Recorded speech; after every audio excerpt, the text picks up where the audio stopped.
Ciao cari, and welcome to a new edition of the PPC News by Gianpaolo Lorusso, the ADworld Experience founder, for May, the third week of May 2026.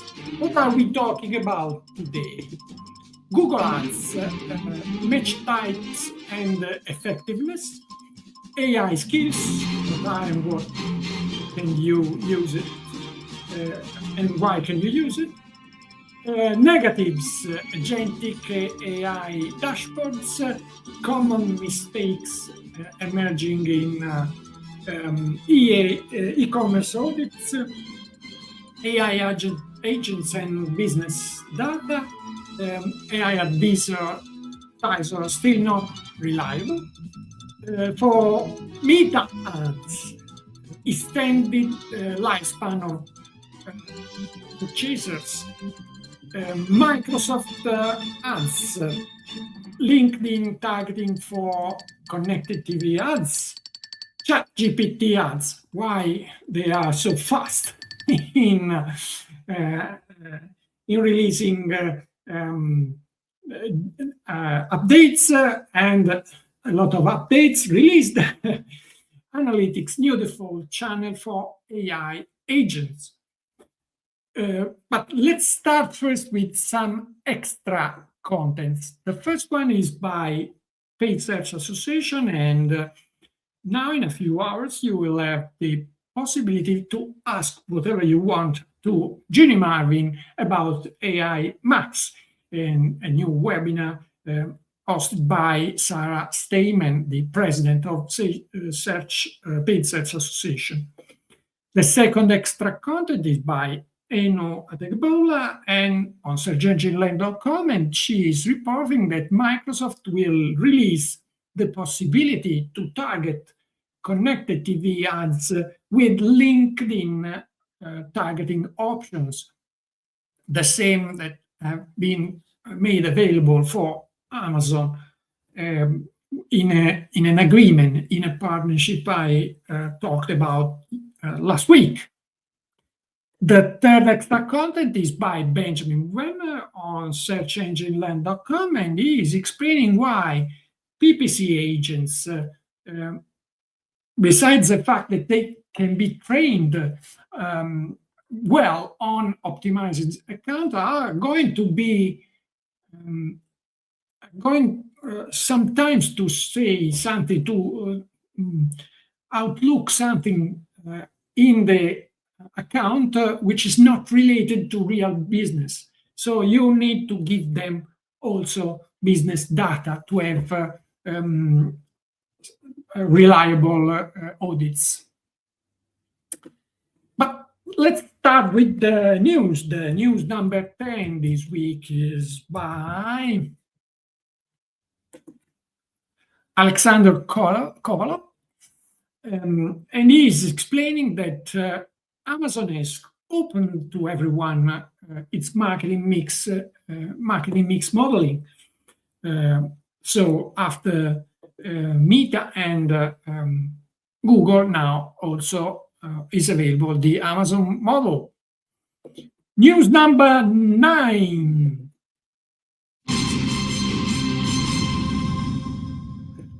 Google has released in GA4 a new channel group for AI assistants. So besides campaigns or referral or search engines and the other default groups, now you have also AI assistants.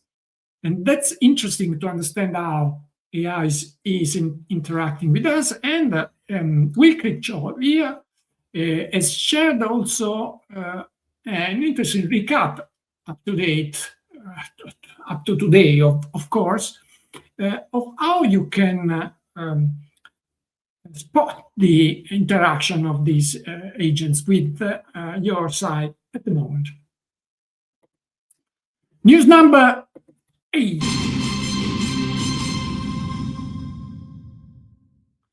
Phil Jensen on LinkedIn.com has recalled, has shared an interesting case of evident mentioned by Ads Advisor, the AI agent built in by Google in Google Ads. And the case is quite interesting to understand, to know that agentic AI is not yet reliable in Google, so in Google Ads. So be careful on this side. News number 7.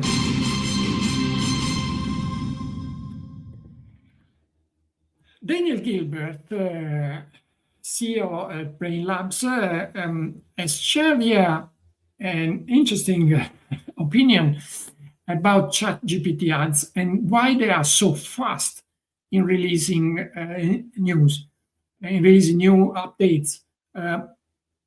They are in extreme need of cash. That's the they are burning money for investments at a rate which is barely sustainable for established businesses like Google or Meta, not for a new business like OpenAI is. And he thinks also that ads are not organically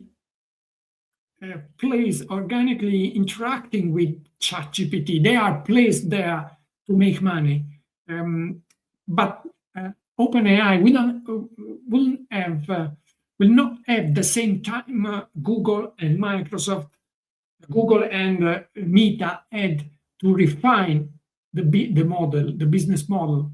Google, because it was anyway the best search engine available.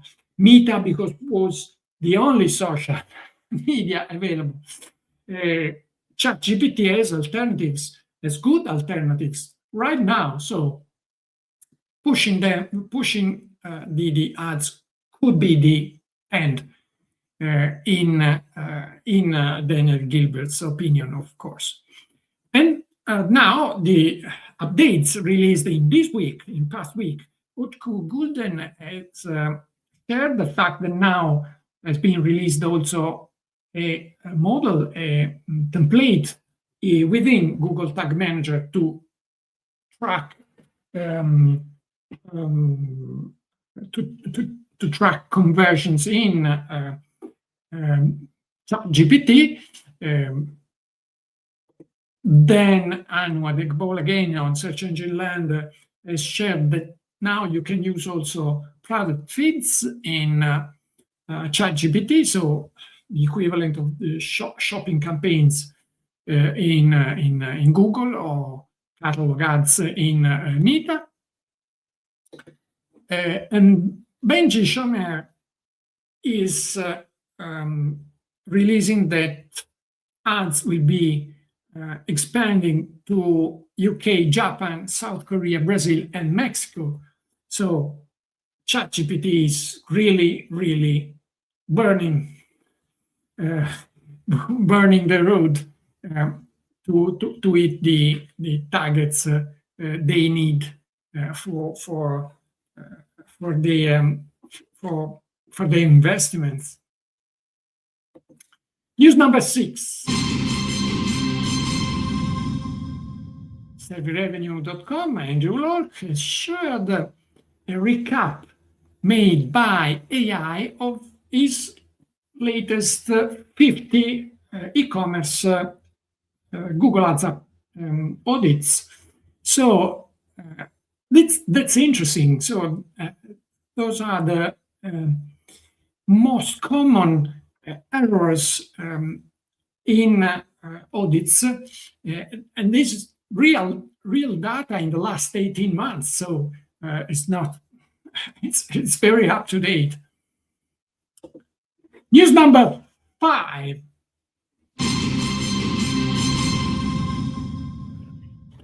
And ADworld again on searchengineland.com has reported that Google is rolling out an AI, an agentic AI in dashboards. So you can ask to see a report and then you will see it in dashboards. So that could be very, very interesting if it works like agentic, like as advisors. News number 4. Eichmann here is reporting that due to AI overview, AI mode, and autofilling, you may find very basic, very generic queries in your search term reports, but it's not so. It could be very dangerous to block them. The second post I'm recalling is by Amit Chabra, opskipmedia.com. It's about negatives, because these keywords are the seeds of more deeper, more related keywords, which simply are not shown in the search term reports, because AI understood what the users was searching and gave the reply. So here in this post you can see, beside the fact that it's not focused on this specific topic, you can see the professional way to manage negatives with lists and structured in at different levels. But be careful to block generic one-word queries. They could be the beginning of your queries, and block instead. Block them even if the single one word you see in the search query report is not related with your queries, with your keywords. So if it could be the beginning of one of your keywords, keep it. If it's not related, you can eliminate it. News number 3.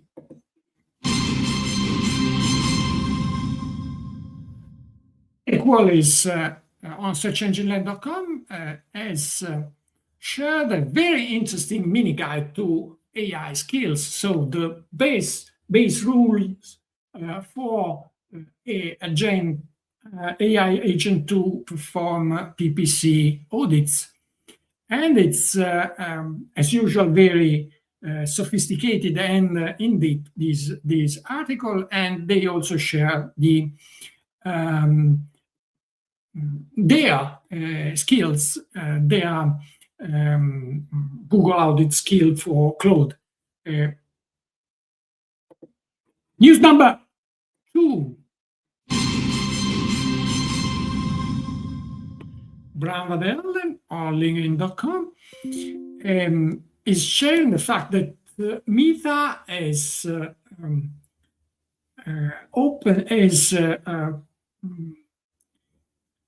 prolonged the audience retention of window of the purchasers from 180 days to 730.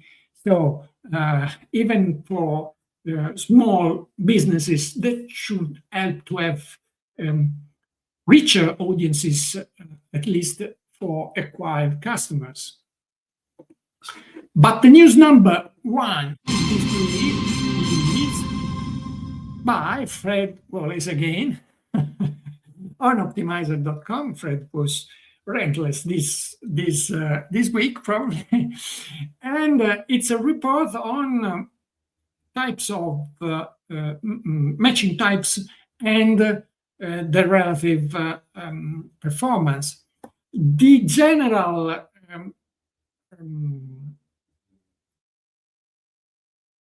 output of the report is the fact that broad is widespread, but still less effective than phrase and exact. But I've coupled it with another post by Bia Camargo here on linkedin.com,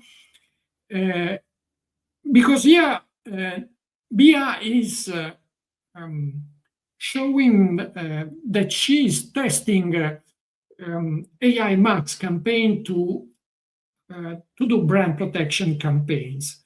And that's something I can confirm. They are working very well. They don't even, could even put the brand tab in whatever conversion you want. It doesn't care. The campaign doesn't care, up to the fact that you are limiting the brand visibility to a brand list. So this is to say that probably phrase and exact are still effective if you know how to use them, but it's not going to last probably due to all these new form of campaigns which simply doesn't care of the match type. They simply don't care of keywords, so matching type are a particular side of the pie. So let's close with the winner of this week sweepstake of our T-shirt, who is William Zatra from Vicenza, Italy. And if you want to have the possibility to win our iconic T-shirt, please take the survey on our website, adworldexperience.it, and you will have the possibility to win it. That's it for this edition. May the ROI be with you. Ciao!